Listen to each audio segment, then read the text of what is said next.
हरि ओम श्री गणेशाय नमः। ओम नमः शिवाय। चतुर्विंशोऽध्याय मोहत मैना का भ्रम निवारण। ब्रह्मा जी बोले, हे नारद, जब शैल प्रिया सती मैना की मूर्छा दूर हुई और उसे चेतना प्राप्त हुई, तब बड़े क्षोभ से विलाप करती हुई सबका तिरस्कार करने लगी। वह क्रोध में भरकर सर्वप्रथम अपने पुत्रों की निंदा करने लगी, फिर पार्वती को अनेक दुर्वचन कहने लगी।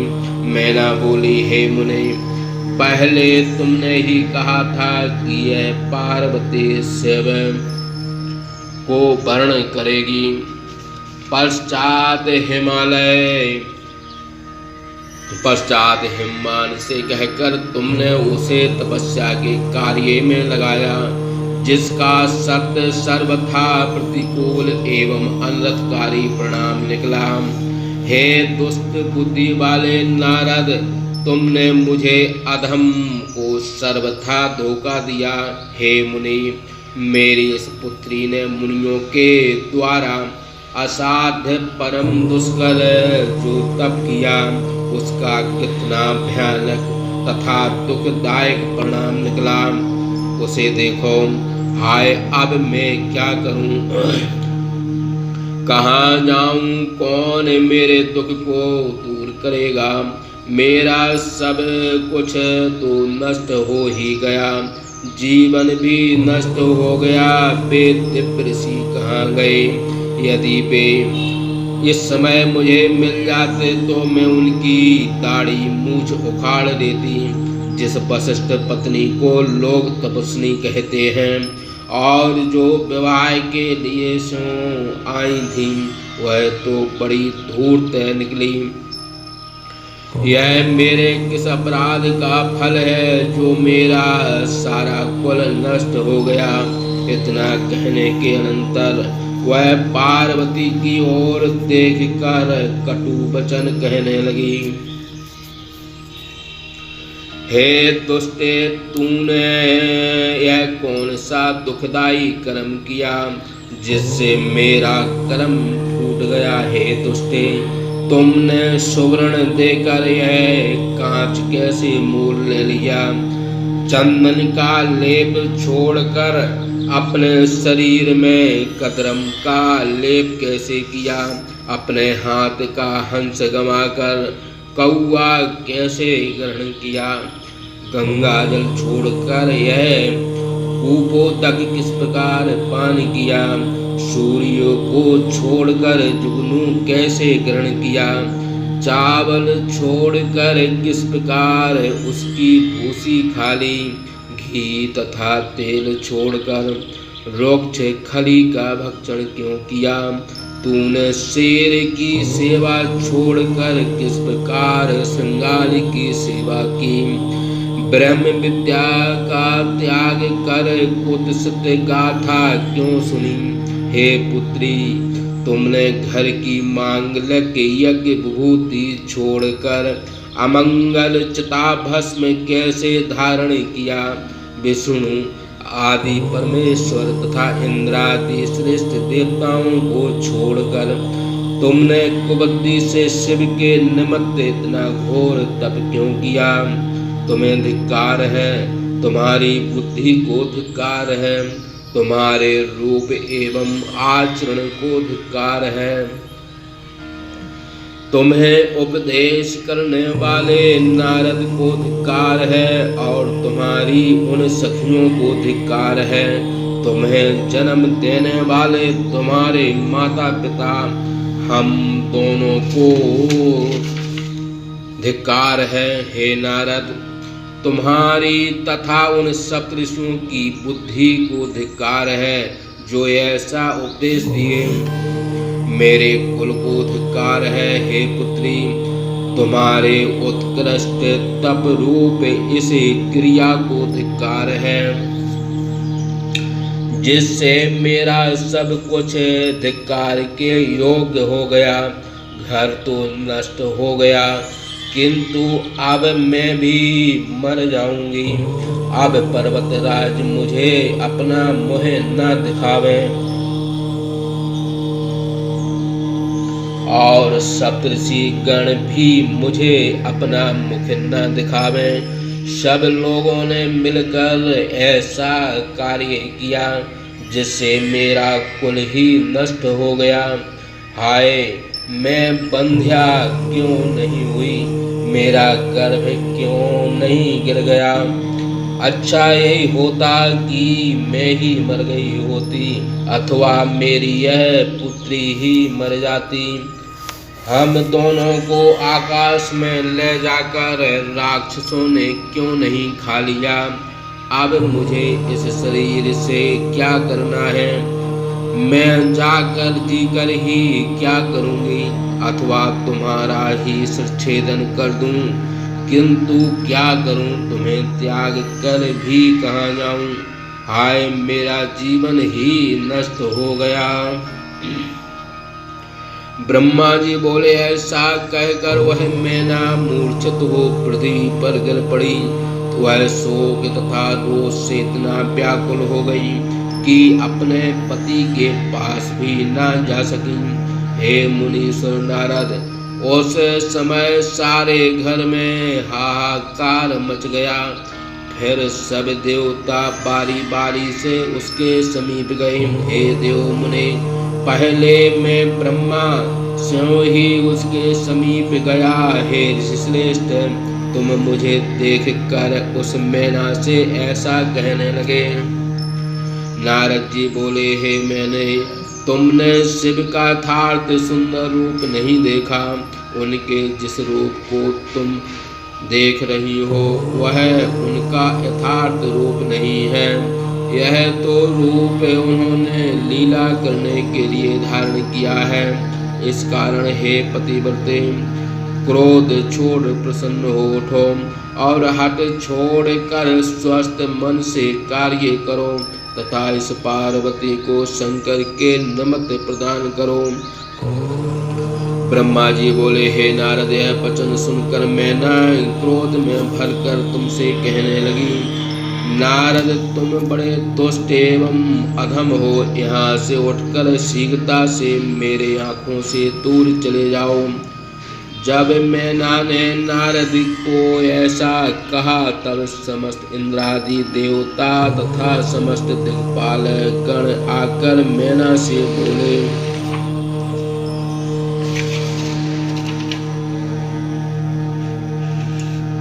देवताओं ने कहा, हे पितृकन्ये, हे मैंने प्रसन्न होकर तुम हमारी बात सुनो।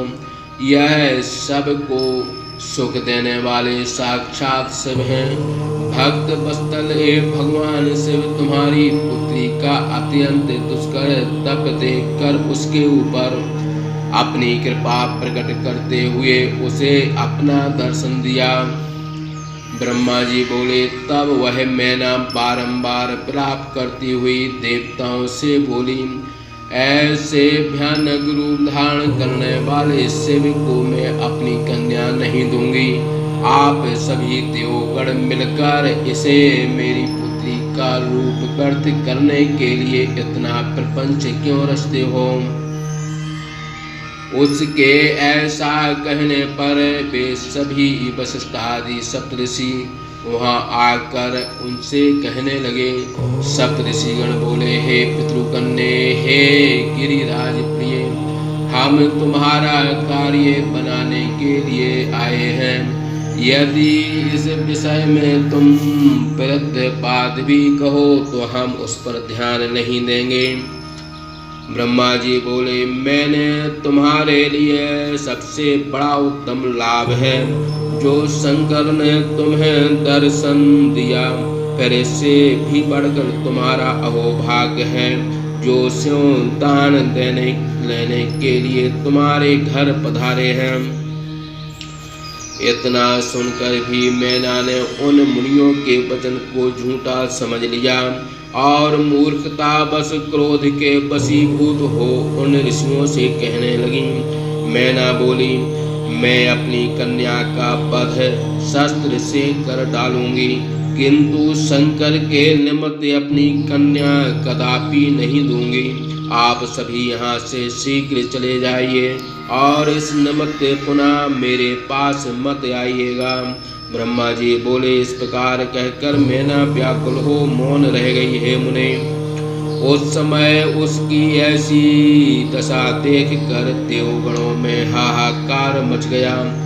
इस वृतांत को सुनकर हिमालय स्यों मैना को समझाने के लिए आए और प्रेम से तत्व की बात कहने लगे। हिमालय बोले, हे मैंने, हे प्रिय, तुम इतनी विकल क्यों हो गई? मेरी बात सुनो। ये तुम्हारे घर पर कौन कौन आए हैं, इनको देखो। इनकी निंदा क्यों करती हो?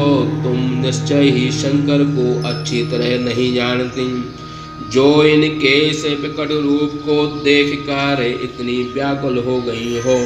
वे तो नाना प्रकार का रूप धारण करने वाले, उन शंकर को तो मैं जानता हूँ, जो सबका पालन करने वाले, पूज्यों के भी पूज्य हैं। वही निग्रह तथा अनुग्रह करने में समर्थ हैं। हे प्राण प्रिय, हे पुण्यशीले, हट छोड़ो, दुखी मत हो। और हे पतिव्रते, शीघ्रता से उठकर कार्य में लग जाओ। हे प्रिय, तुम मेरी बात मानो। यह शंकर ऐसा विकट रूप धारण कर द्वार पर जो आए हैं, वे अपनी लीला ही दिखा रहे हैं। हे देवी, पहले हम दोनों ने उनका महात्म देखकर ही कन्या देना स्वीकार किया था। हे प्रिय, अब उस बात को सत्य रूप से प्रमाणित करो। ब्रह्मा जी बोले, ऐसा कहकर हिमालय ने मौन धारण कर लिया। तब पार्वती की माता मैना हिमालय से बोली। मैना बोली, हे नाथ, तुम मेरी बात सुनो और वैसा ही करो। इसे अपनी कन्या को पकड़कर कंठ में रस्सी बांधकर निशंक हो किसी गड्ढे में गिरा दो। किंतु मैं ऐसे शंकर को अपनी कन्या पार्वती को नहीं दूंगी। अथवा हे नाथ, इस कन्या को ले जाकर दया रहत हो समुद्र में डुबो दूं। ऐसा करने से ही सुख मिलेगा। यदि ऐसे भयंकर मुख वाले रुद्र को तुमने कन्यादान किया तो हे स्वामिन, तुम निश्चय रूप से जान लो, मैं अपना जान दे दूंगी। ब्रह्मा जी बोले, हे नारद, जब मैना ऐसा हटकर हिमालय से कह रही थी, उसी समय पार्वती से आकर मनोहर वचन कहने लगी। पार्वती बोली, हे माता, तुम्हारी इस प्रकार की विपरीत तथा अमंगल कारणी बुद्धि कैसे हो गई? तुम तो धर्म का अवलंबन करने वाली हो, फिर इस समय धर्म का त्याग क्यों करती हो? ये परमात्मा रुद्र साक्षात ईश्वर हैं तथा सबको उत्पन्न करने वाले, सुख देने वाले शंभु हैं। इनके स्वरूप का वर्णन श्रुतियों में उपलब्ध होता है। यही महेश शंकर सर्वदेवों के प्रभु तथा सौराट हैं। हे माता, यही नाना प्रकार के रूप धारण करने वाले तथा ब्रह्मा एवं विष्णु से सेवत हैं। यही सबके कर्ता हर्ता तथा अधिष्ठान हैं। यही निर्विकारी त्रय देवेश अविनाशी तथा सनातन हैं। इन्हीं की सेवा करने के लिए ये देवगण दास के समान तुम्हारे द्वार पर उत्सव करते हुए आए हैं।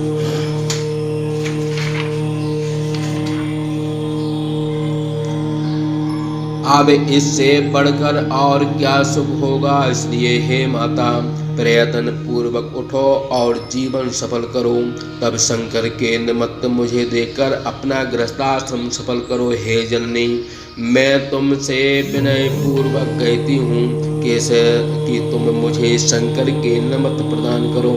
यदि तुम मुझे शंकर को नहीं दोगी तो मैं किसी दूसरे अन्य पति का वर्ण नहीं करूँगी। हे माता, भला तुम ही सोचो कि सिंह के भाग को परवंचक श्रृंगार किस प्रकार प्राप्त कर सकता है। मैंने मन वचन तथा कर्म से शिव को वर्ण कर लिया है। मैं अब इतना ही कहती हूँ, आगे जो तुम्हारी इच्छा हो उसे करो। ब्रह्मा जी बोले, हे नारद, पार्वती के ऐसा कहते ही मैना क्रोध से विलाप कर दांतों को कटकटाती हुई उसे पकड़कर मुक्के तथा किहुनों से मारने लगी। फिर वहां पर उपस्थित हुए तुम्हारे सहित सभी ऋषियों ने मैना के हाथ से छुड़ाकर पार्वती को दूर हटाया। पार्वती को छुड़ाते हुए ऋषियों को देखकर उन्हें फटकारती हुई मैना नाना प्रकार के दुर्वचन कहने लगी। मैना बोली, हाय, इसे आग्रहशील दुष्ट पार्वती को मैं अब क्या करूं? अब या तो इसे कूप में डाल दूंगी अथवा पिस दूंगी अथवा शस्त्रास्त्रों से इसे टुकड़े टुकड़े काट डालूंगी अथवा इसे समुद्र में डुबो दूंगी अथवा मैं स्वयं अपना शरीर त्याग दूंगी। किंतु ऐसे विकट रूपधारी शिव को अपनी कन्या कदापि नहीं दूंगी। भला इस दुष्ट ने ऐसे भयंकर वर का वर्ण किस प्रकार किया? इसके ऐसा करने से मेरा गिरिराज का तथा इस कुल का उपहास ही हुआ। इन शंकर के माता पिता भाई बंधु तथा गोत्रों का तो पता ही नहीं है। ना तो इनका रूप ही सुंदर है, ना तो इनमें कोई चतुराई है, ना इनके पास घर है, ना वस्त्र है, ना कोई अलंकार है। इनका सहायक भी कोई दिखाई नहीं देता। इनका वाहन भी अच्छा नहीं है। इनका व्यय भी विवाह योग्य नहीं। धन का भी अभाव है। ना इनमें कोई पवित्रता है, ना विद्या है। इनके शरीर को देखते ही मन संतुष्ट हो जाता है। फिर इनमें कौन से ऐसे गुण हैं जिन्हें देखकर मैं इन्हें अपनी सुमंगली पुत्री प्रदान करूं? ब्रह्मा जी बोले, हे मुनि, इस प्रकार से कहकर वह मैना बड़े उच्च स्वर से विलाप करती हुई रोने लगी। तदंतर मैंने स्यों शीघ्रता से मैना के पास जाकर अज्ञान हरण करने वाला शिव तत्व वर्ण किया। ब्रह्मा जी बोले, हे मैना, तुम मेरे सुंदर वचन प्रेम से सुनो, जिनके श्रवण मात्र से तुम्हारी यह कुबुद्धि नष्ट हो जाएगी। यह शंकर जगत के कर्ता हर्ता तथा भरण करता है। तुम इनको ना जानकर ही इस प्रकार विलाप करती हो। इन प्रभु के अनेक रूप तथा अनेक नाम हैं। ये ही लीला करने वाले प्रभु सर्व स्वामी स्वतंत्र मायाधीश तथा विकल्प से रहते हैं। है मैंने ऐसा जानकर तुम उस शिवा को शिव के निमित्त प्रदान करो और अपने कार्य का नाश करने वाले इस दुराग्रह तथा दुर्बुद्धि का त्याग करो। ब्रह्मा जी बोले, हे मुने, जब मैंने ऐसा कहा तो मैना विलाप करती हुई शने शने लज्जा त्याग कर मुझसे कहने लगी।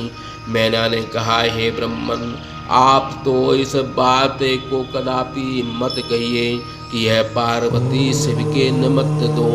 क्या ऐसा कहकर आप इसके अत्यंत कमनीय रूप को व्यर्थ करना चाहते हैं?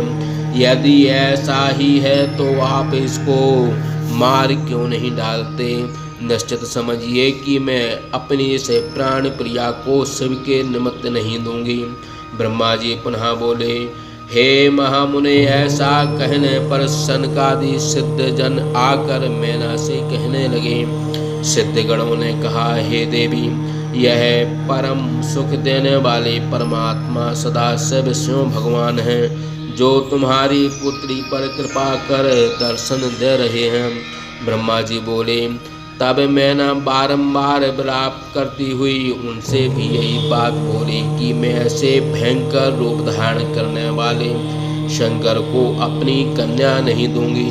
तुम सभी सिद्ध मिलकर प्रपंच बनाकर मेरी इस कन्या का रूप क्यों व्यर्थ करने पर उद्यत हुए हो। हे मुने, जब उसने ऐसा कहा तब मैं ब्रह्मा अत्यंत चकित हो गया और देव, सिद्धि, ऋषि तथा मनुष्य भी आश्चर्य से चकित रह गए। इसी समय मेनका का दृढ़ तथा महान हठ सुनकर शिव के प्रिय विष्णु जी वहां आकर इस प्रकार कहने लगे। विष्णु बोले, हे देवी, तुम पितरों की मानसी कन्या हो।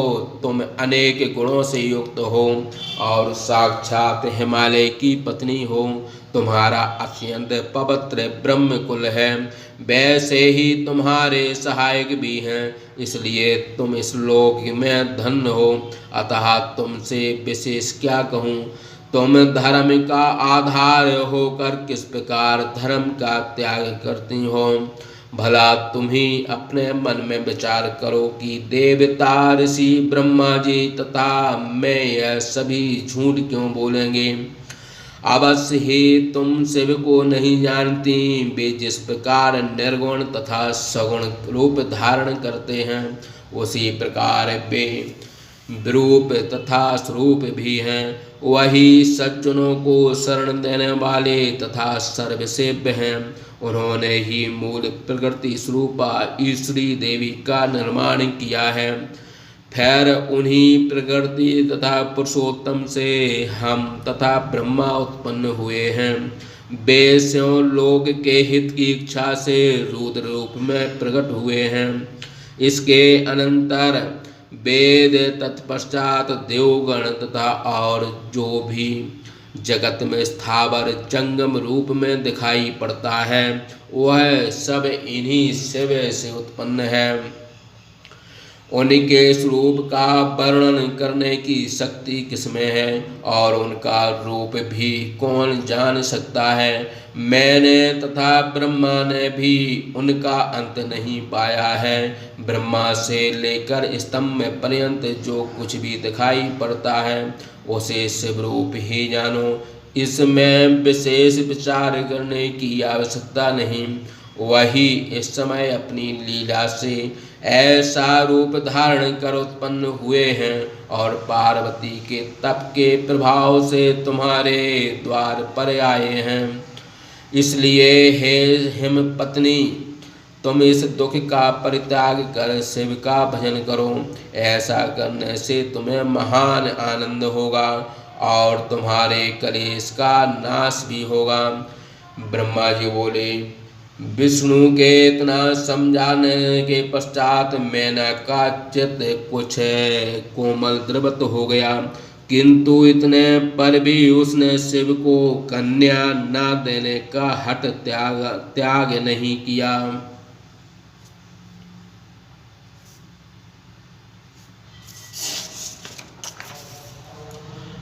कारण कि उस समय वह शिव की माया से मोहित हो रही थी। पार्वती की माता गिरिप्रिया मैना विष्णु के मनोहर वचन सुनकर कुछ उद्बुद्ध होकर विष्णु से बोली। मैना ने कहा, यदि शंकर सुंदर शरीर धारण कर लें तो मैं उन्हें अपनी कन्या दे सकती हूँ, अन्यथा आप लोग करोड़ों यत्न करें तो भी मैं अपनी कन्या ऐसे शंकर को नहीं दूंगी। यह मेरा सत्य तथा दृढ़ वचन है। पुनः ब्रह्मा जी बोले, हे नारद, सारे जगत को मोहिने वाले स्वेच्छा से प्रेरित हुई धन्य तथा दृढ़ व्रत वाली वह मैना इतना कहकर मौन हो गई। इस प्रकार सिद्धवती भाषा टीका सदस्य महापुराण के अंतर्गत द्वितीय रुद्र संहिता के तृतीय पार्वती खंड में मैना प्रबोधन वर्णन नामक 44वां अध्याय समाप्त। बोलिए शंकर भगवान की जय।